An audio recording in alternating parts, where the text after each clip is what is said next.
Welcome back for the episode of 2 Plane Sports. We got a pretty good video today. I'd say this was a pretty good weekend. Would you guys agree with me? What I happened? mean, I don't know. Just a couple of things happened this past weekend. July is taking off. It's rolling right now, and I feel like we still have quite a few more commits to come potentially, and even going into early August. OU is currently ranked according to 247, the number 11 rated class. They went from 40 to 11 in the matter of like 10 days. So we're going to talk about the four most recent commits since we've last had a kind of recruiting video. But before we get into it, we just want to say we appreciate it. We're just a couple subscribers away from 4,500. If you hadn't already, hit the subscribe button, help us out, turn the notification bell, like the video, comment, stay around for Brandon's in a video challenge. You want to be sure, I'm sure he's going to have something creative today or something off the wall. If you also are listening on Apple or Spotify, leave us a review, give us a 5-star review. That's what we prefer, but we understand if we deserve a 1-star, but just help us out, review us, let us know what you think. And also we are going live tonight at 8 p.m. Central. We are going back for our, our third live stream now on this channel, number 3. And we're hoping to set another record. I think the record was about 170 people in the last live stream, and we're going to try to hit 200 tonight. So be sure, hit the notification bell so you know when we go live. It should be within a few minutes of 8 o'clock Central. We'll be tweeting it out and everything else. Turn the notification bell now so you'll know and hop in. And we're just going to be talking recruitment, upcoming football season, general question and answer. I don't know. We'll just see where it goes. Might be an hour, might be an hour and a half. Just depends on how many people show up. So, but we'll get into it now.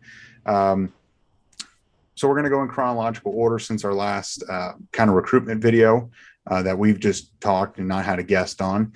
Jaquez Pettaway pulled the trigger, joined the fold. He became, I guess the best rated receiver commit that OU's had in this 2023 class. 5'11", 170 pounds, number 8 wide receiver in the class, number 47 overall, and he could very well be a 5-star, but he's currently a 4-star. He committed to Oklahoma over Texas. We've talked about Pettaway in depth on here. Huge fans. I know we all are. I know Brandon likes to call him Jaquez Go Crazy. So I'll let you just lead off what you think about him. Just something quick because we've kind of talked about him at length over the past few weeks. I think the kid's a monster. I mean, you see what his tape is. He goes crazy is the best way to say it. I hate that his name is not pronounced Jaquazi. I think one of our followers on Twitter actually DM'd us with him pronouncing his own name, and he said Jaquez. My heart dropped a little bit. It really did suck for me.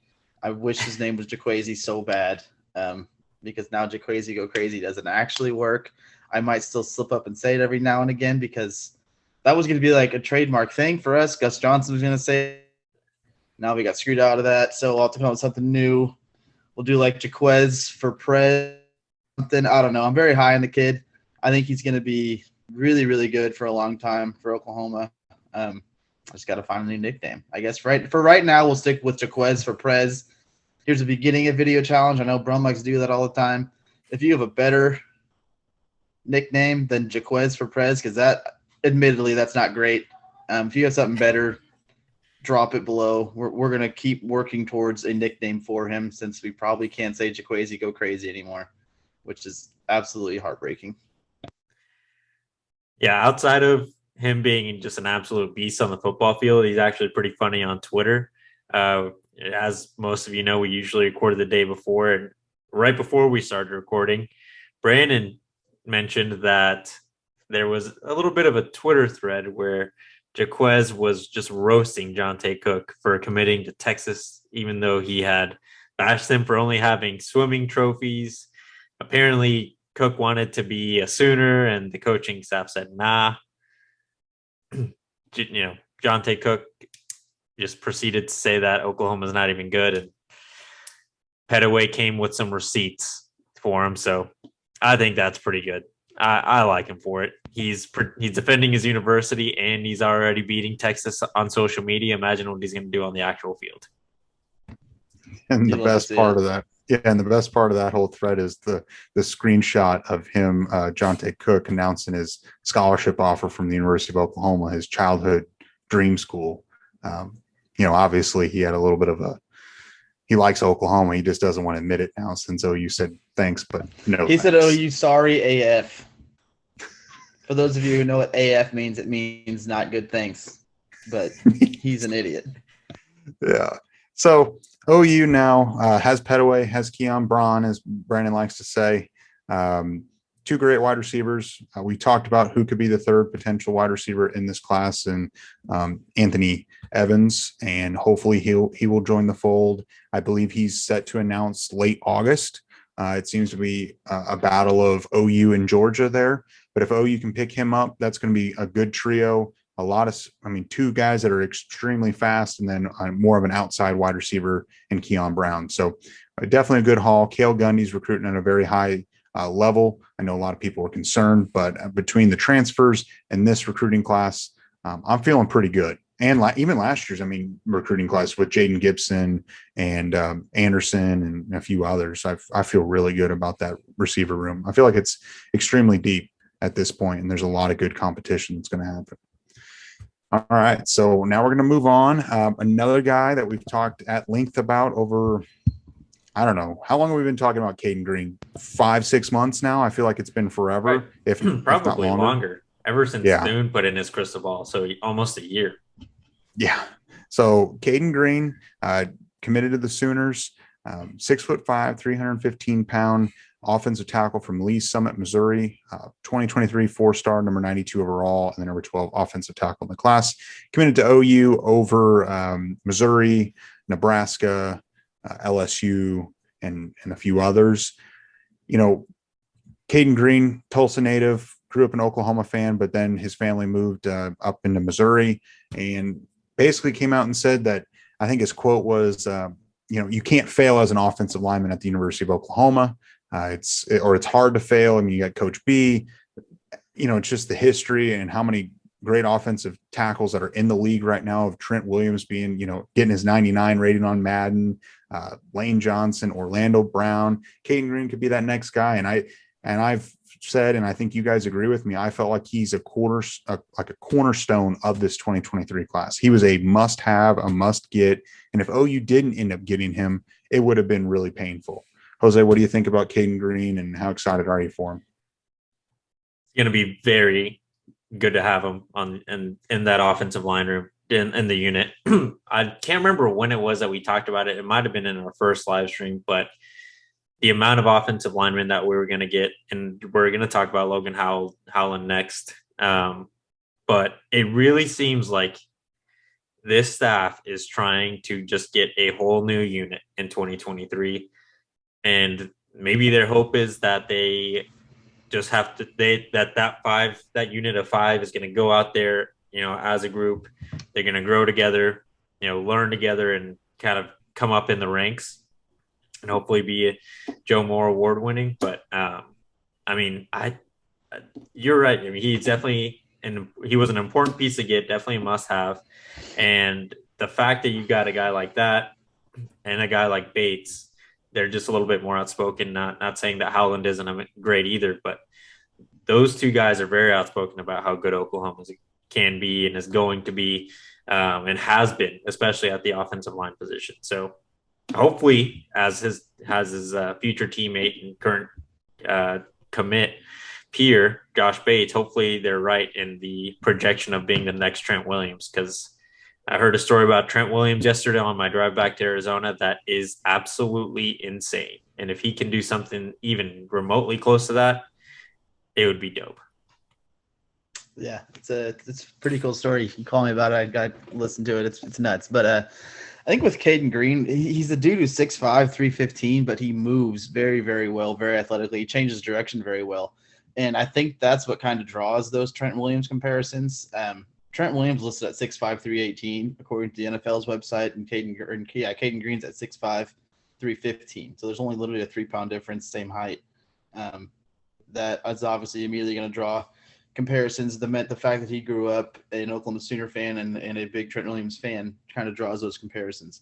But when we started talking about him, a year ago, or probably 5 months ago, since a year ago, we had probably about 8 subscribers, so no one remembers that. But when people started actually watching the show, we started talking about it. His tape is like Michael Orr in the movie, is what it reminded me of. He literally bullies kids. It's not fair for somebody, in my opinion, to be that big and that large of a human and to move that well. And just, I feel bad sometimes for the kids that you pull up on his tape going up against him. But he's an absolute mauler. It's been a hell of a week for Bill Bedenbaugh. I'm sure you all saw he's chilling in the Bahamas right now. Picked up Kaden Green, picked up Logan Howland.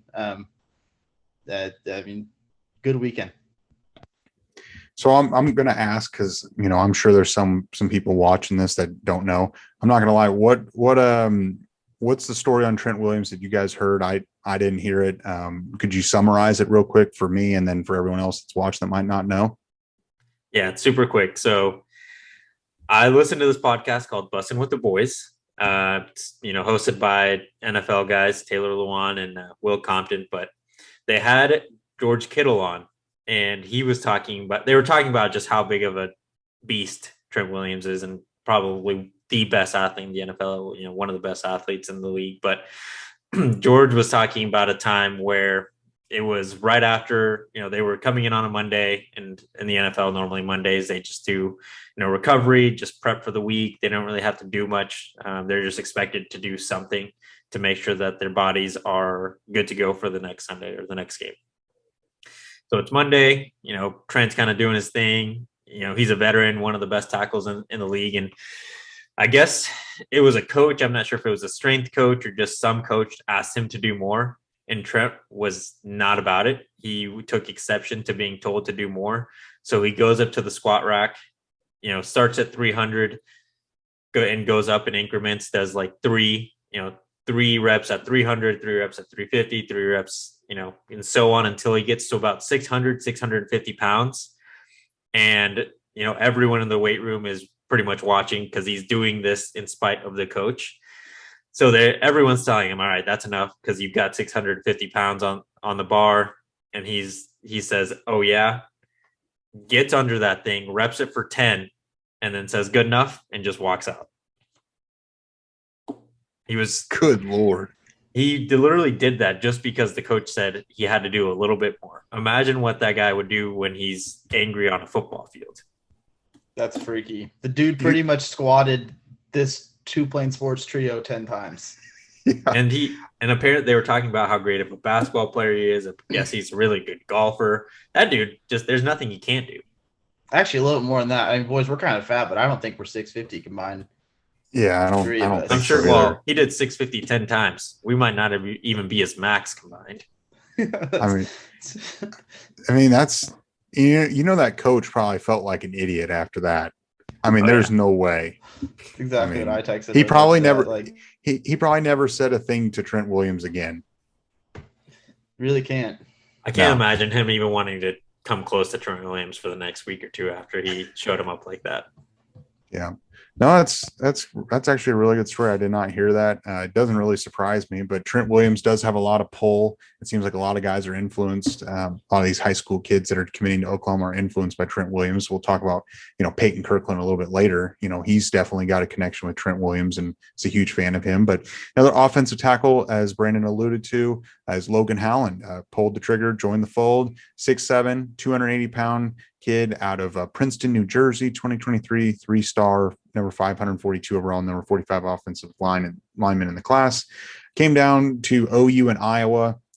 Basically the two O-line U's. I know Alabama and a few other schools are up there, but Iowa landed Caden Proctor. Iowa always produces great offensive linemen, tackles, guards, centers, all across the board. So it was a big win for OU to beat out Iowa. I do think that he's only rated a 3-star because while he does have the height, he is only 280 pounds. I say that like he's really light, but on the football field, I bet his playing weight will be 320, 330, somewhere in there, being 6'7". And once he puts on, 30, 40, 50 pounds over his senior season and, getting in with Schmitty, I'm sure they're going to beef him up here pretty quick. I feel like Logan Howland might not start, day one of freshman year, but maybe after his redshirt year, he could very well start as well. I mean, this 2023 offensive line haul of Howland, Green, Bates, Ozaita, that's quite a haul. What do you think about Howland, Brandon? I think, yeah. So by the way, he's only 6'7", 280 in Brum's eyes. I guess that's tiny. The dude is pretty small on the football field, I guess. But no, I think with him, he kind of fits that athletic mold that we've just seemingly recruiting every position to be. I'm pretty sure I read a 24/7 he committed. He was playing tight end and defensive end last year, and now he's like going into his senior year. He's making the full-time switch to tackle. So maybe that is kind of why his playing it was 280, something like that. And I agree he will probably bulk up. I also agree. I think he's a little more raw than a Kaden Green is, but playing under Coach B, I have no doubt he'll be just fine. And I talk about on this show all the time the stamp of approval, and normally it's about Alabama. If Alabama wants you, I want you to. Just going off of their success, it's hard to deny. If they want you, you're probably pretty good. But as far as offensive linemen go, / tight ends, if you have the Iowa Hawkeye stamp of approval, it's kind of the same thing here. I think Logan Howland can be a pretty damn good player. I agree he's a little more raw than a Kaden Green is, but, with the right coaching and the right time, there's no doubt he can be pretty good for us. I'm interested to see how this class looks in the future. Like I mentioned, earlier when we were kind of going over Caden Green, this class of offensive linemen are tackles outside of Bates. Ozaita tackle, Howland a tackle, Green a tackle. You can't have that many tackles on the field. So is someone going to jump in as a guard, get moved to guard since he's a little lighter? Maybe he's not able to put on. If he puts on weight, he puts on a little bit more than expected, and he gets shifted in because he can't move as well once he starts putting on 40, 50 pounds, whatever it is that he needs for playing weight at the college level. I'll be interested to see how it's going to work out overall. Because like I said, I still think that Oklahoma is going to try to get one more guy. Hopefully it's Kirkland, again, also a tackle. So that kind of puts the situation on, I guess, who's going to be more ready. And I think Green is the only one you can really say is, all right, at the weight that he's already at, you can probably put on another 10 or 15 pounds if need be, and he can still move well. A guy like Howland, like you said, Brandon, he's still pretty raw with his skill set, and he can definitely get better. But how's that going to look when he puts on another 30 or 40 pounds? And how's he going to move? And maybe not even that much, 20 pounds, right? If he can just cross that 300-pound line, is he still going to be as agile as he needs to be to play on the outside, or is he going to need a shift on the inside?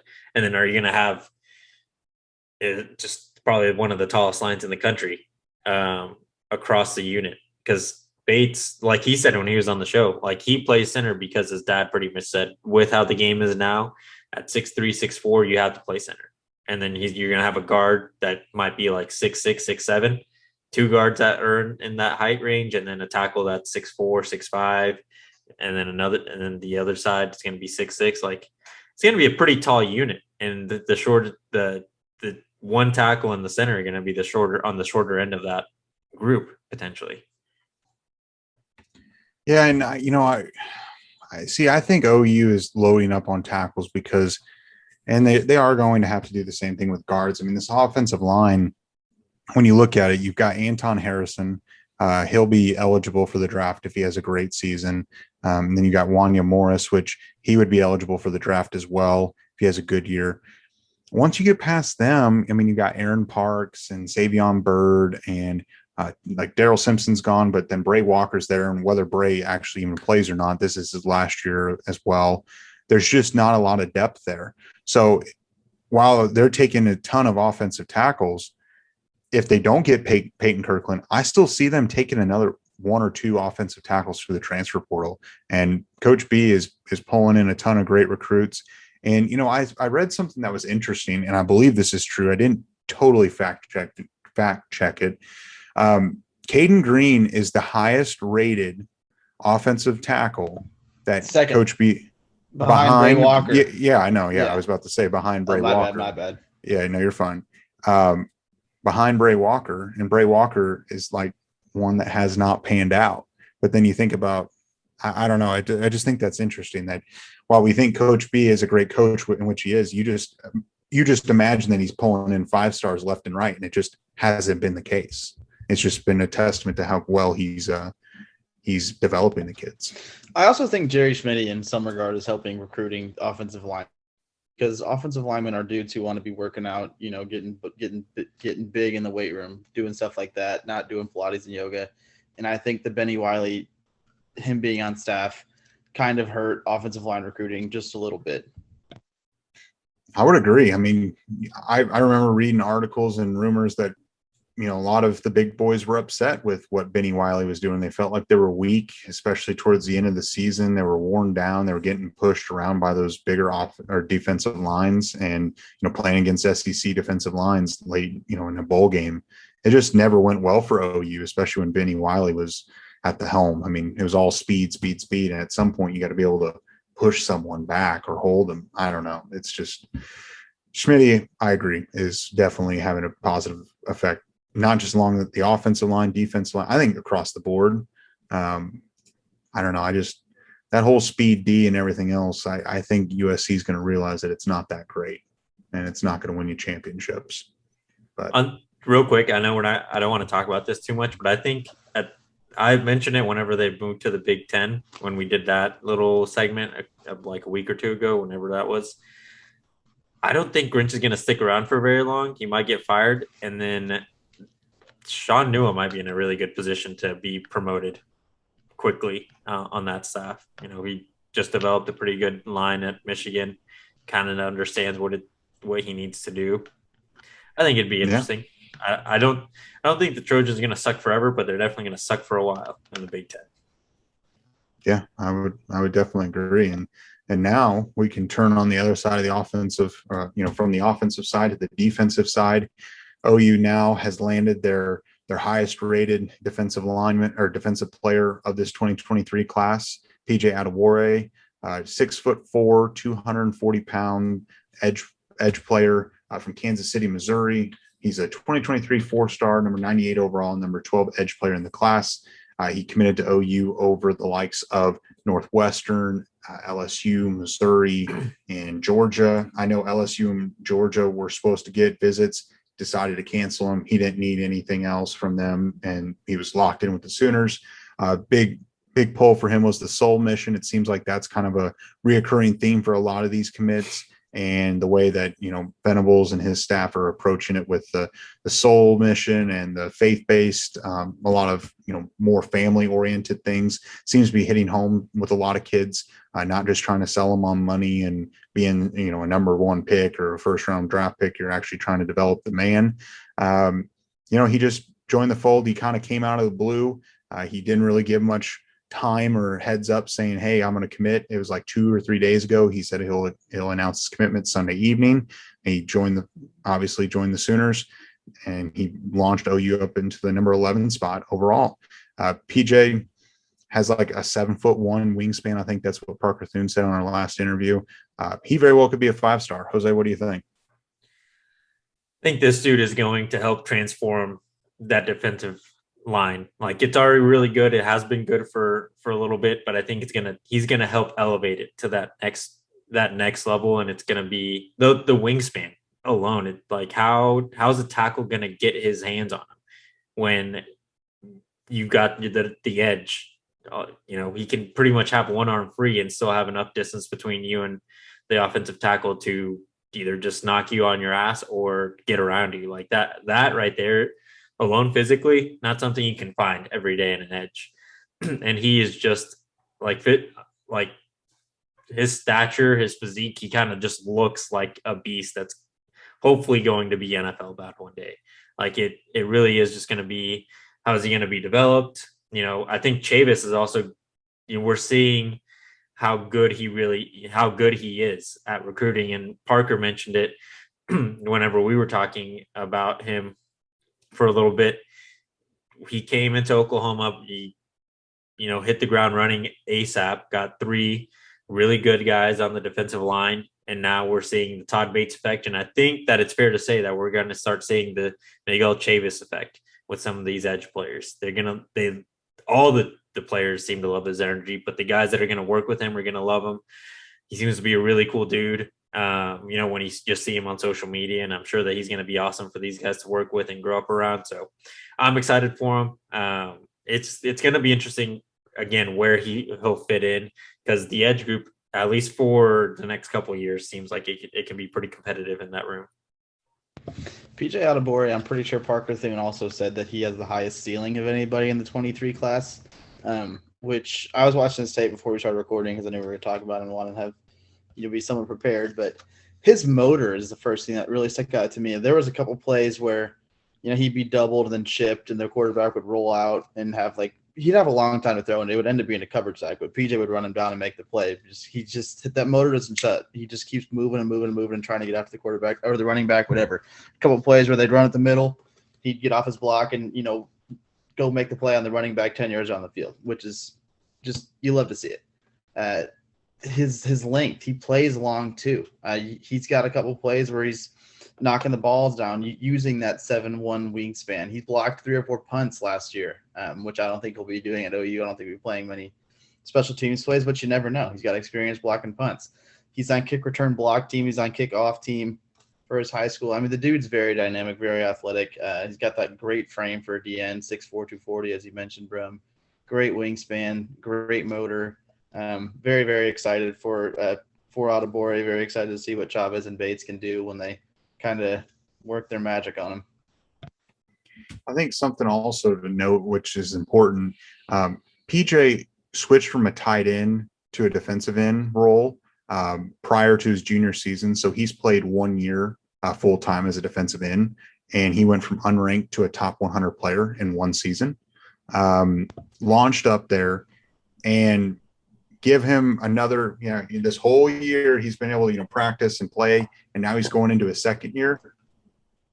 Could he be a top 50 player? And I agree with Parker Thune. I mean, I'm not just trying to boost him up because he's an Oklahoma player, but he just seems like this is his position, and, hopefully he's got some pretty good coaching, and, maybe he's going to the performance center or whatever else, and he's gotten better this offseason. He very well puts together another great season. He's a 5-star. I think that's something important to think about. I agree. And I mean, outside of 24/7, On3 has him as a number 20 play overall, the number 20 player in the 2023 class. Like, there's definitely some discrepancy here when it comes to the recruit platforms and how high they are on him. Obviously, On3 is a little higher on him than 247, but maybe it's just, like you said, it's his first time playing edge. All they need to see is maybe even 2 games to show that he's just as productive as he was last year, now that there's tape on him. And there's no doubt that this guy could be flirting with a 5-star rating by the end of it. And someone I can compare him to that has kind of like similar paths is by Job. Unfortunately, OU lost out on him going to Michigan State. He's not originally from Oklahoma, so OU didn't have that same effect on him, which is fine. While OU did lose out on a Norman, hometown kid, you're bringing in a similar kid that's still pretty raw, but has an extremely high ceiling. So at the end of the day, it's not that big of a loss to lose by Job. I think PJ is a terrific player and can do everything, and maybe even a little bit better than what by Job can do. So that's just my opinion on that. But pretty good weekend. 4 guys that joined the Sooners. I mean, that's crazy. They're 14 commits now, number 11 overall, and it's higher than USC. Yeah, higher than USC. Despite all the palm trees and beaches and NIL, and they have an ace recruiter out there, I've heard. Bullshit. Yeah. That guy sucks. Yeah, so there we go. And you know what?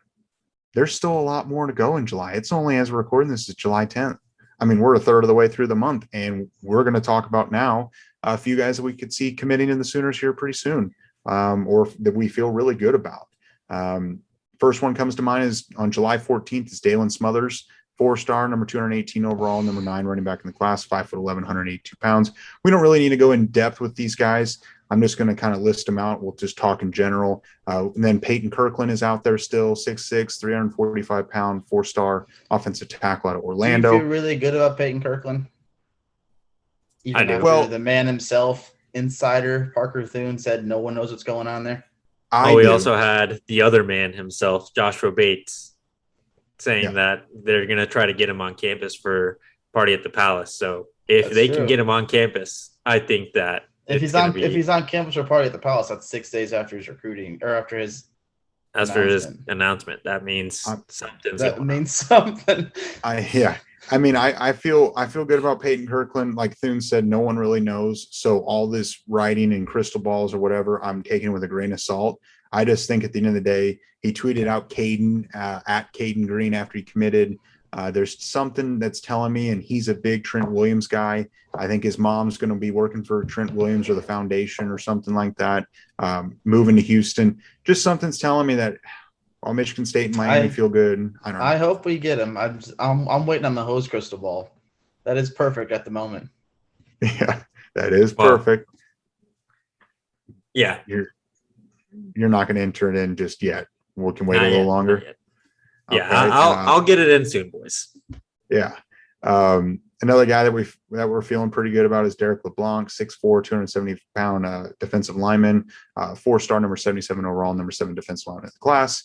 And a couple guys that haven't announced their official commitment dates, but we do feel good about is Jacoby Johnson, Oklahoma kid, Mustang, Oklahoma, 2023 4-star, number 87 overall.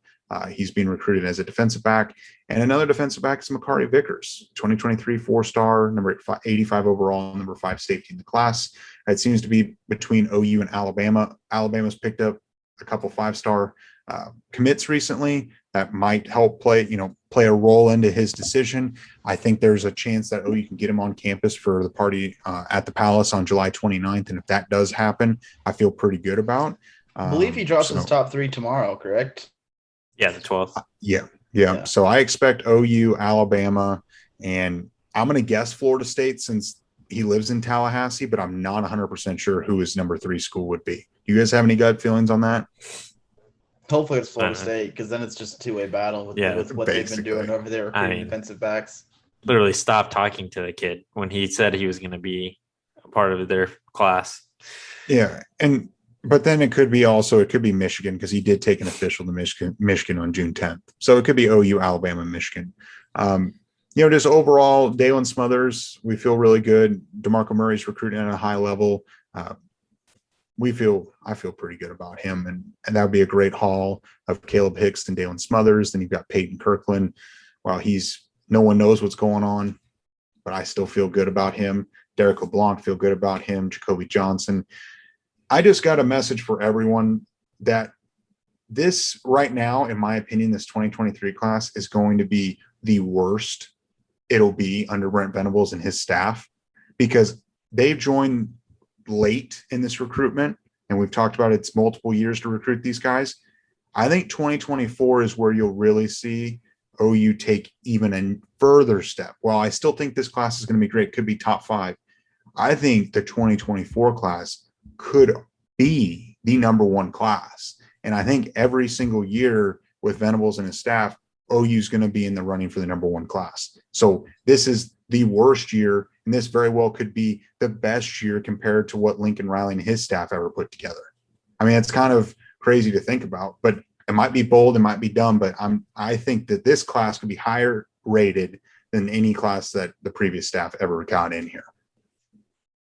I still don't think we're going to be top 5, definitely top 10, maybe even going to your top 7, worst case. I just think that there's other schools that are, at this point are recruiting better, because they have had that ability to recruit for a little bit longer, and others are just using money to entice players, as we've all learned with Miami being one of the culprits. So, I think I do agree, though. 2024 does seem to have the potential to be, competing for that number 1 spot, being in the top 3. And hopefully that's just normal for Brent Venables. It seems like the players really like this staff. The guys that they're picking also seem to be sometimes diamonds in the rough. Phil Picciotti, PJ, whenever they started, you mentioned he was unranked at some point. Now he's a top 100 player. Anthony Evans, 3-star, that after he decommits starts getting looks from big Power 5 schools. I mean, they're not going after the rating. They're going after the guy and the potential they see in him. So the staff is doing what I think recruiting probably the perfect way, in a way like Alabama is. Alabama's not always looking for the 5 stars. They're looking for the guys no one's really paying attention to that should be 5 stars or 4 stars. And Venables is doing his thing. The staff is all doing their thing with their respective positions. And one guy I don't think you mentioned, or I might have not heard you say, is Colton Vasek. I don't know why. I know that, it seemed like Oklahoma was out, but the players don't really tweet at the kids they don't seem to have a shot at. And after PJ committed, we saw, I think it was Jackson Arnold tweeted at him. A couple other guys tweeted. Joshua Bates. A few guys were tweeting at Colton. So I'm not saying that Colton is going to commit anytime soon, but they must have a pretty good feeling that he's starting to look at this class and the makeup of it. And there's some serious interest there potentially. And another guy that I'm thinking about that could be someone that we're not talking about a whole lot is Amari Washington.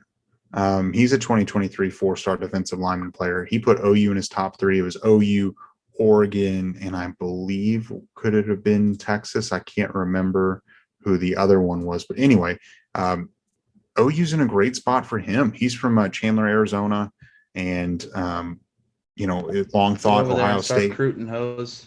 Yeah, long time thought Ohio State was the place for him, but Ohio State didn't get put into his top 3. I guess he actually put Florida in his top 4 as well in his tweet. But I feel pretty good about him too. It seems like OU's recruiting at a high level. And then you think about Johnny Bowens, the recent Texas A&M decommit. This class, Riley's best finish is 4th place, the number 4 overall recruiting class. And that was the year with Hazelwood and Rattler and Weiss and Bridges. That one didn't. Yeah, we saw how that one turned out. I still think that Brent Venables, his ceiling is definitely the number 1 recruiting class. I never felt like Riley was going to be able to get us there. And over the last few years, it was always going to be around the top 10, and that was about it. So I don't know. There's a lot of good things going. Going from number 40 overall to number 11. Can't never complain about that. And there's still a lot of good stuff coming. So you guys have any final thoughts or anything like that? I did get word that this won't be Brandon's in a video challenge. It's going to be the Jose in a video challenge for the people, special edition. He's taking a override on Brandon on this one. He sent that text as soon as we started recording. Pretty much, we're deferring it to Jose today, so it better be good. Because he took my thunder. I don't know. Brum is going to want to participate in this one, but I know Brandon will. In my drive yesterday, I was listening to a lot of podcasts, and a couple of them do this segment on their show where they, name like a top 3 or top 4 of something different. We don't have to do that, but one of them was rom-coms, and I would love to know everyone's favorite romantic comedy. They kind of threw out some that I kind of forget. Fool's Gold, that's a great movie. I think I've forgotten about. And then I was also thinking some old rom-coms that people really don't think of as rom-coms, like Mrs. Doubtfire. That's 100% a rom-com, but people just see it as comedy because, Robin Williams, that guy was a comedic legend. There's so many. My number 1 is definitely going to be, and it's harder. I think it's going to be Forgetting Sarah Marshall. And it's probably because I just watched it recently, but that is one of the best rom-coms out there. That is gold. That's a hard question. You guys don't know this yet, but I guess now we'll talk about it if you made it to the end of the video. Jose and I watched every single romantic comedy on Netflix at one point in college. We are rom-com connoisseurs, if you will, big fans. It's really hard to pick. I'll go 50 First Dates. I remember you hadn't seen that yet till college, and I was so jealous of that because being able to watch that movie again, just from I wish I could erase that from my memory every time I see it. No pun intended. Kind of like there. The movie. Yeah, so no pun intended there, but because man, that is a hell of a movie. I'll lock in 50 first ones. Brum, do you have any? I mean, you guys know me. I'm not a huge movie watcher, but I do like 50 First Dates. I think that's always a really solid and a classic one to go with. So not a big movie guy, but I can vouch for they did watch every single one while we were in college. Now I'm sure they've fallen off the wagon, but any new ones that come out, they pick it up. Brum was too tough to watch with us because him and another one of our roommates wanted to watch Shooty Bang Bangs only because they're boys and they're tough. But Brum or me and Hose were locked in every night. Yeah, I mean, I think it's more so I'm just not a big. You guys. I don't watch a ton of movies, but I like a couple of them. I'll watch them, but not as much as you guys. That's for sure. So, as we stated in the very beginning, we are going live tonight at 8 p.m. Central. Be sure to subscribe to our channel, turn the notification bell. We're going to just be talking recruitment, recent commits, upcoming commitments, and the outlook of upcoming season. We'll take some questions and we'll just have a good night. And then here's the dog. He's letting you know that he will be here as well. And then subscribe. Comment, do the end of video challenge. Let us know what's your favorite romantic comedy. I'm sure Brandon and Jose will be able to tell you if that's a good one or not, or agree with you. And then like us on Instagram, or follow us on Instagram, Twitter, like us on Facebook, leave us a review on Apple and Spotify, and we will be back tonight. And then we will have a video on Wednesday. See you guys.